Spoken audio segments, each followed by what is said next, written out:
ॐ नमो भगवते वासुदेवाय। ॐ ओम। नमो भगवते वासुदेवाय। ॐ नमो भगवते वासुदेवाय। तो आज की जो हम लीला सुनेंगे, कृष्ण लीला सुनेंगे, उससे हम उसका सार ये होगा कि अगर कोई भी व्यक्ति को कृष्ण में पूर्ण श्रद्धा है, थोड़ी सी नहीं, पूर्ण रूप में अगर श्रद्धा है, तो वो व्यक्ति हर मुसीबतों से, हर खतरे से सुरक्षित रह सकता है। तो कृष्ण जो हैं वो हर सुबह अपने दोस्तों के साथ, मित्रों के साथ जंगल में जाते थे। और प्रभुपाद जी बताते हैं कि जब जंगल में जाते थे तो साथ में अपना टिफिन ले जाते थे, बछड़ों के साथ जाते थे, हजारों सारे बछड़े जो जो वो स्वयं बलराम और सारे मित्र संभालते थे। बांसुरी और लकड़ियां ले जाते थे। तो जाने के पहले यशोदा मैया कृष्ण को बहुत सुंदर तरीके से सजाती थी। बहुत सारे गहने, जैसे मोती, हीरे, सोना, ये सब इतने सारे आभूषण पहनाती थी। और मोर का पंख तो जरूरी लगाती थी। कृष्ण के माथे पे मोर का पंख होता है। तो जब ये मित्र सब जाते थे जंगल की ओर, तो रास्ते में वो खेलते हुए जाते थे। जैसे एक जो वो क्रीड़ा करते थे, वो जो टिफिन सबकी माताएं बना के देती थी, जैसे कहते हैं ना लंच बॉक्स, तो वो कभी कभी किसी का झपट के किसी और के पास फेंक देते थे। पता नहीं, मैंने तो ये खेला है खेल जब बचपन में, कि कोई कोई भी चीज उठा ली और उठा के किसी और को फेंक दी, ताकि जिसकी वो चीज है वो फिर यहाँ से वहां भागे अपने वस्तु को प्राप्त करने के लिए। तो ऐसे ही खेलते थे, एक दूसरे का टिफिन इधर उधर फेंकते थे और फिर भाग के उसे पकड़ने की कोशिश करते थे। फिर कभी वो खेल खेलते कि देखते हैं हम में से कौन पहले जाके कृष्ण को छुएगा। तो वो जैसे ना रेस करते हैं और भाग दौड़ भागते थे कृष्ण को पहले छूने। कभी कभी बांसुरी बजाने का कंपटीशन करते थे। तो और प्रभुपाद जी कहते हैं श्रीमद् भागवतम में कि जैसे वो पक्षी ऊपर आसमान में उड़ते थे तो उनकी जो परछाई जमीन पर गिरती थी, तो ये जो बच्चे थे ये वो परछाई के पीछे भागते थे, सोचते थे कि चलो जो पक्षी है उसको परछाई कोई हम पकड़ लें। कभी कभी तो मोर के साथ नाचते थे। नाच नाच के बड़ा आनंद उन्हें प्राप्त होता था। और कभी तो वो पेड़ पे जो बंदर बैठे हुए होते थे उनको चिढ़ाते थे। मुझे याद है कि जब हमारा बेटा छोटा सा था, हम उसे जू में लेके गए थे। तो वहां पर वो बंदर को छेड़ने की कोशिश कर रहा था। चिढ़ाते हैं ना, जैसे दांत दिखाना, चेहरे बनाना। तो फिर वो बंदर क्रोधित हो गया और झपटा मारने के लिए आया। फॉर्चुनेटली तो वो पिंजरे के अंदर था तो कुछ कर नहीं पाया।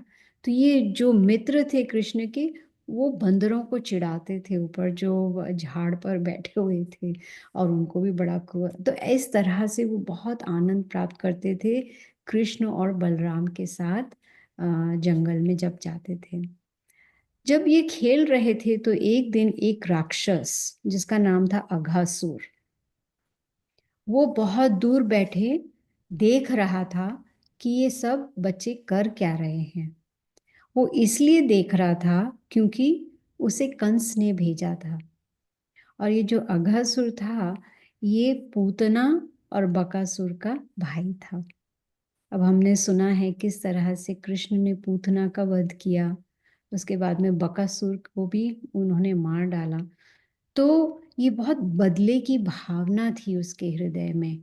अघासुर चाहता था कि जिस तरह से कृष्ण ने मेरे भाई और बहन को मृत्यु दी, मैं भी चाहता हूं कि मैं कृष्ण का वध कर दूं। ये उसकी इच्छा थी।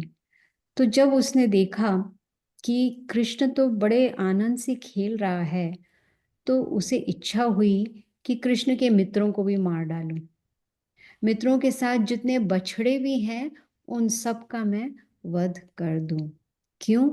क्योंकि जिस तरह से उसे इतनी पीड़ा हुई थी अपने भाई बहन की मृत्यु के बारे में सुन के, वो चाहता था कि जो कृष्ण बलराम के जो माता पिता हैं उनको भी पीड़ा पहुंचे, उन्हें भी एहसास हो कि पुत्र को खोने के बाद कितनी पीड़ा होती है। तो वो चाहते थे कि जो कृष्ण के माता पिता हैं वो विलाप करें जब कृष्ण की मृत्यु हो जाएगी। अब इस राक्षस को क्या मालूम था कि ये तो भगवान के सामने कोशिश कर रहा है भगवान को मारने की। भगवान को कौन मार सकता है?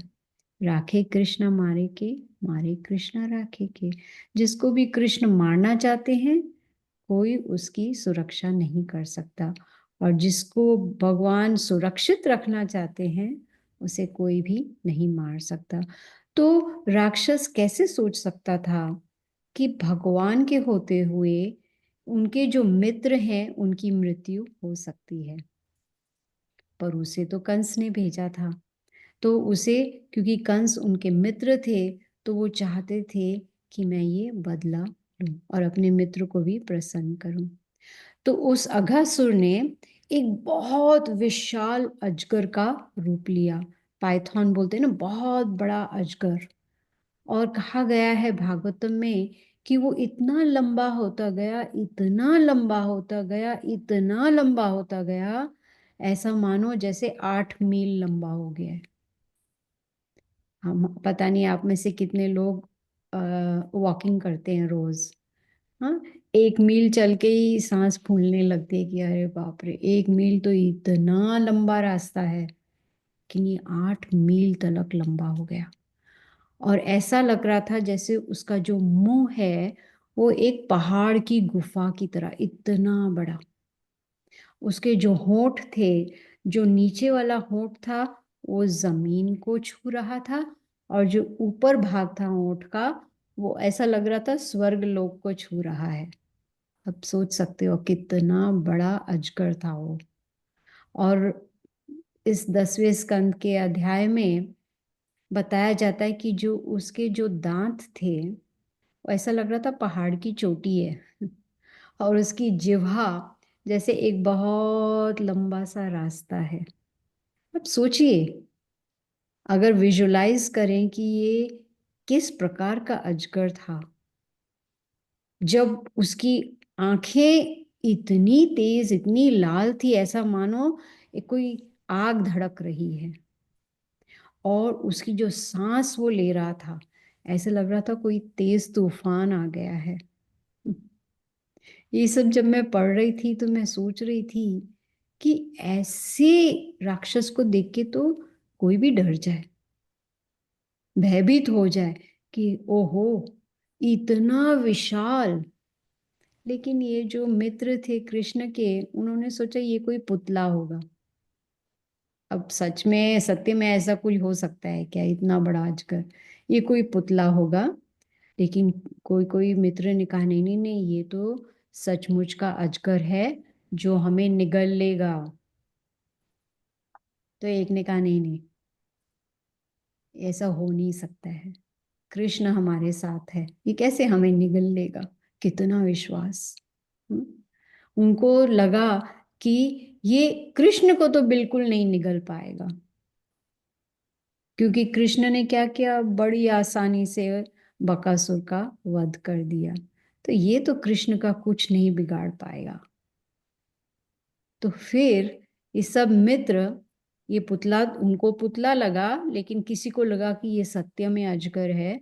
तो सब मित्रों ने अपना चेहरा कृष्ण की ओर देखा, और कृष्ण का मुस्कुराता हुआ चेहरा देखा।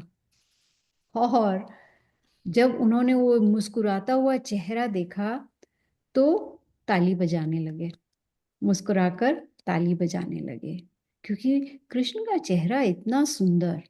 और जैसे ही कृष्ण को देखा उनका पूरा भय गायब हो गया, वो निर्भय हो गए और सीधा अगासुर के मुंह के अंदर जाने लगे, सब के सब। लेकिन राक्षस जो था वो ठहरा हुआ था कि कब कृष्ण मेरे अंदर आएगा। एक बार जब कृष्ण मेरे अंदर आएगा तब मैं सबका वध कर दूंगा। अब कृष्ण सोचने लगे कि मुझे अपने मित्रों को भी बचाना है और इस राक्षस को भी मारना है। इसलिए कृष्ण भी उस अघासुर के मुख के अंदर चले गए। अब जैसे ही कृष्ण अंदर गए तो कृष्ण अपने आप को एक्सपैंड करने को क्या बोलते हैं, कृष्ण अपने आप बढ़ाने को लगे। बढ़ाने बढ़ाने लगे। लगे। हाँ, अपने आप को बढ़ाने लगे, इतना ज्यादा बढ़ाने लगे, इतना ज्यादा कि राक्षस को पीड़ा होने लगी, उसके गले में पीड़ा होने लगी। उस कहते ना दम घुटने लगा उसका, वो सांस नहीं ले पा रहा था। उसे ऐसा लग रहा था कि अब मेरी मृत्यु आने वाली है। वो सहन नहीं कर पाया क्योंकि कृष्ण इतने ज्यादा बड़े हो गए थे उसके गले के अंदर। और भागवतम में बताया गया है कि जब ऐसा हुआ तो धीरे धीरे वो सांस बिल्कुल नहीं ले पा रहा था और उसकी जो जीवन वायु है वो उसके सर के ऊपर एक छेद हो गया और उसमें से उसकी जीवन वायु बाहर निकल गई और अगासुर नीचे गिर गया, उसकी मृत्यु हो गई। अब जब ये सब हो रहा था, जैसे ही मित्र अंदर गए थे, साथ में बछड़े भी गए थे अंदर, सब अंदर चले गए थे उसके मुंह के अंदर। तो अंदर जाने के बाद वो सांस नहीं ले पा रहे थे और वो सब मर गए थे। अघासुर के मुंह के अंदर बछड़े और मित्र सब मर गए थे। कृष्ण ने देखा, ओ ये सब तो, इन सब की तो मृत्यु हो गई है, लेकिन उन्होंने सबको वापस से जीवित कर दिया और सबको सुरक्षित उस अघासुर के मुंह से बाहर ले आए। जब ये सब बाहर आ गए तो उन्होंने देखा, सारे मित्रों ने देखा ये कि एक बहुत ही चमकीली रोशनी जो है वो अघासुर के देह में से बाहर निकली। और वो जो रोशनी थी वो कुछ समय तक बाहर ही रही, एकदम बाहर ही रही। और इसका एक कारण है। वैसे हमने देखा सुना है भागवतम में कि जब शिशुपाल का वध हुआ था तो उसकी जो आत्मा थी वो कृष्ण में समा गई थी, है कि नहीं। वो जो क्या बोलते हैं, वो जो रोशनी थी वो आई और कृष्ण के देह में अंदर समा गई। वो एक प्रकार की लिबरेशन कहते हैं, मुक्ति होती है वो, संयुक्त हरे मुक्ति। कृष्णा। हाँ, यस। किसी को कुछ बोलना था, किसी ने हरे कृष्णा बोला।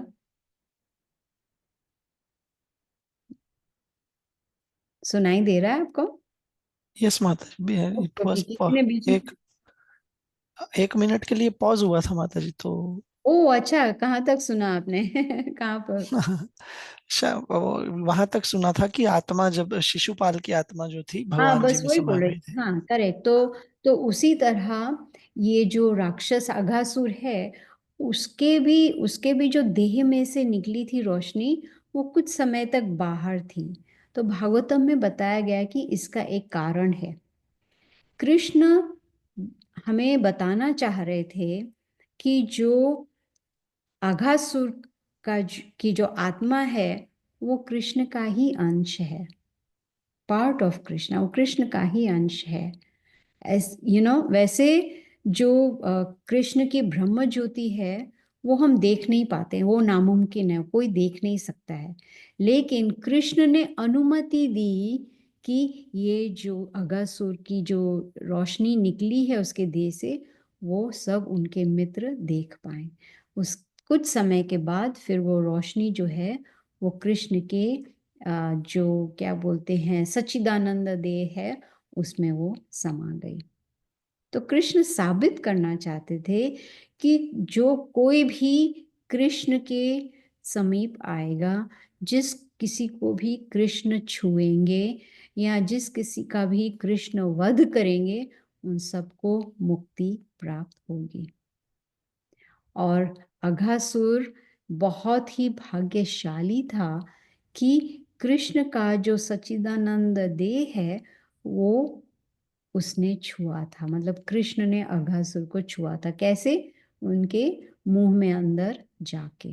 तो जैसे ही स्पर्श हुआ, अघासुर जो है वो शुद्ध हो गया, और वो जो रोशनी उसके देह में से निकली वो शुद्ध थी। मतलब वो शुद्ध सत्व को प्राप्त हो चुकी थी। और क्योंकि उसकी आत्मा ब्रह्म ज्योति में समा गई थी, इसलिए प्रभुपाद जी कहते हैं, उससे कहते हैं सायुज्य मुक्ति, मतलब मर्जिंग, मिलना। तो वो उस प्रकार का उसे मुक्ति प्राप्त हुई।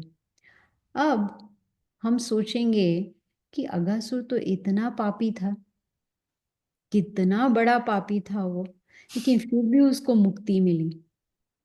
और भागवतम में बताया गया है कि कुछ समय पश्चात उसे सारूप्य मुक्ति भी मिल गई, और उस मुक्ति के कारण उसे वैकुंठ धाम में जगह प्राप्त हो गई। सोचिए कितना भाग्यशाली। और जब वो वैकुंठ में गया, एक्सक्यूज मी, जब वो वैकुंठ में गया तो वहां पर उसे उसी प्रकार का देह मिला, जो आध्यात्मिक देह जिसे कहते हैं चार भुजा वाला, जैसे नारायण का है, विष्णु का है। श्रीला विश्वनाथ चक्रवर्ती ठाकुर, एक शास्त्र है जिसे कहते हैं वैष्णव तोषणी, उधर से वहां से ये रेफरेंस आता है कि इस अघासुर को आध्यात्मिक शरीर प्राप्त हुआ, उसी प्रकार जैसे जो जय और विजय हैं, जो वैकुंठ के द्वारपाल हैं, उनको भी इसी प्रकार की सारूप्य मुक्ति प्राप्त हुई थी। अब शिला प्रभुपाद जी एक बहुत ही महत्वपूर्ण बात कहते हैं कि अघासुर बहुत ही बड़ा पापी था, लेकिन एक क्षण के लिए, सिर्फ एक क्षण के लिए उसने कृष्ण के बारे में भक्ति से सोचा, विद डिवोशन। उसके हृदय में सिर्फ एक क्षण के लिए।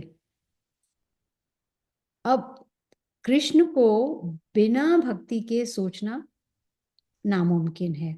अगर हम कृष्ण का स्मरण करना चाहते हैं तो हमें भक्ति होना बहुत आवश्यक है। और ये जो अघासुर राक्षस था, उसने ऐसी मुक्ति प्राप्त की क्योंकि एक क्षण भर के लिए उसने कृष्ण के बारे में स्मरण किया, वो भी भक्ति के साथ। तो सोचिए, जो भगवान श्री कृष्ण के भक्त हैं, जो निरंतर कृष्ण का स्मरण करते हैं, उनको उनके साथ क्या हो सकता है?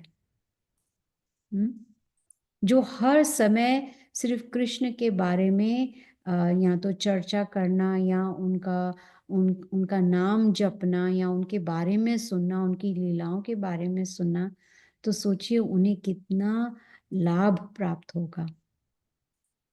और सिर्फ कृष्ण का स्मरण करने से, प्रभुपाद जी कहते हैं, जो हमारे हृदय में माया है वो नष्ट हो सकती है।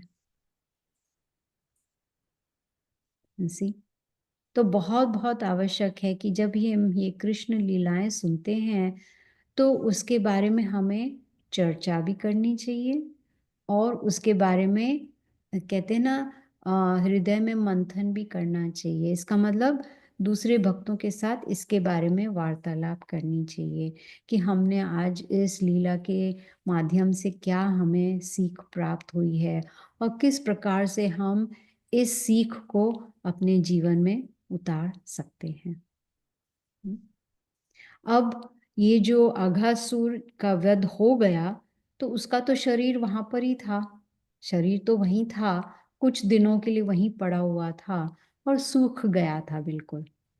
लेकिन जो कृष्ण के मित्र हैं वो हर रोज वहां आकर ऐसा सोचते थे ये खेल का मैदान है, और वहां पर वो खेलते थे अगासुर के शरीर पे, सूखे हुए शरीर पे।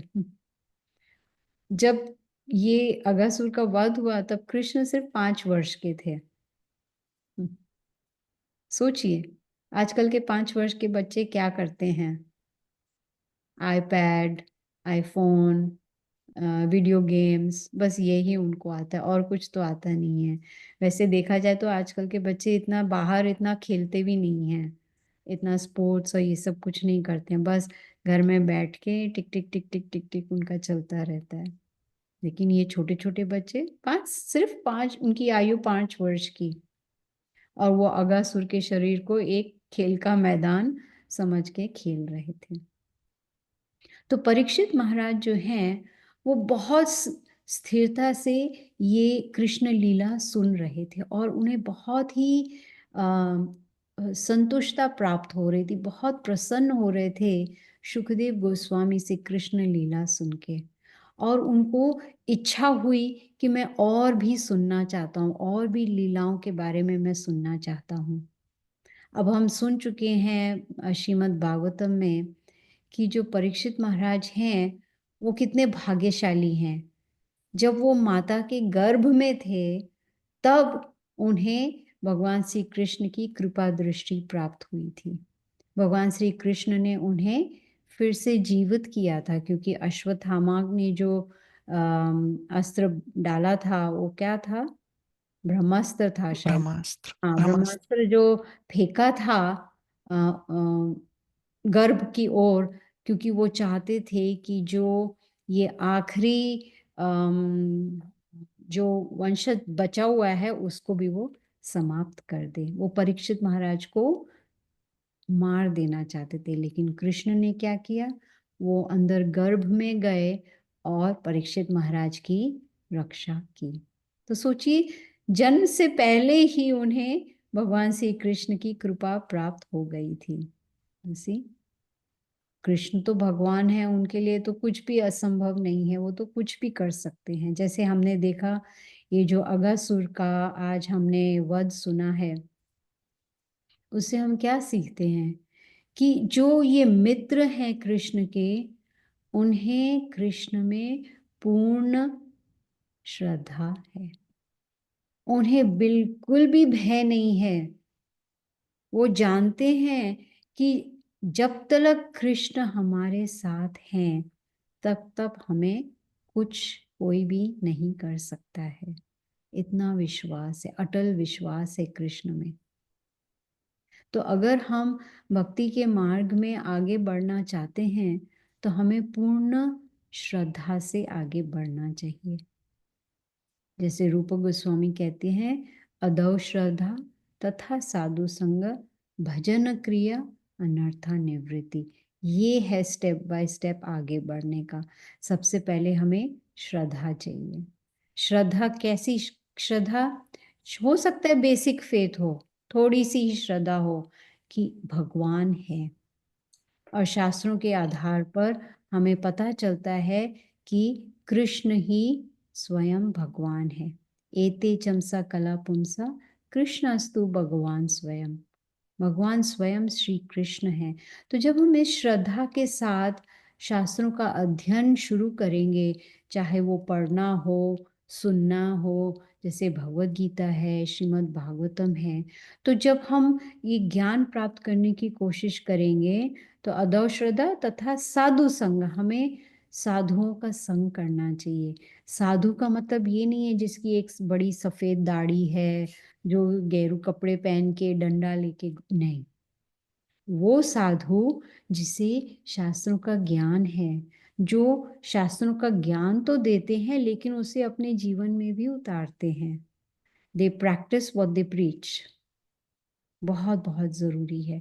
तो जब साधु का संग करेंगे, जो जिनको आध्या आध्यात्मिक ज्ञान में रुचि है, जो भक्ति करना चाहते हैं, तो जब हम उनका संग करेंगे तो उनसे हम सीखेंगे और हम करेंगे भजन क्रिया।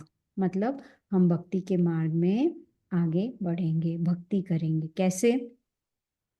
श्रवणम कीर्तनम विष्णु। पहले श्रवणम जो हम कर रहे हैं, हम सुन रहे हैं। फिर कीर्तनम, फिर हम नाम जपेंगे, भगवान का नाम जपेंगे, हरे कृष्णा कृष्ण कृष्ण कृष्ण कृष्ण हरे हरे, हरे हरे, हरे राम राम राम हरे हरे। हरे हरे। तो जब हम ऐसा करेंगे तो फिर हम अगली सीढ़ी पर जा सकते हैं, जो है स्मरणम।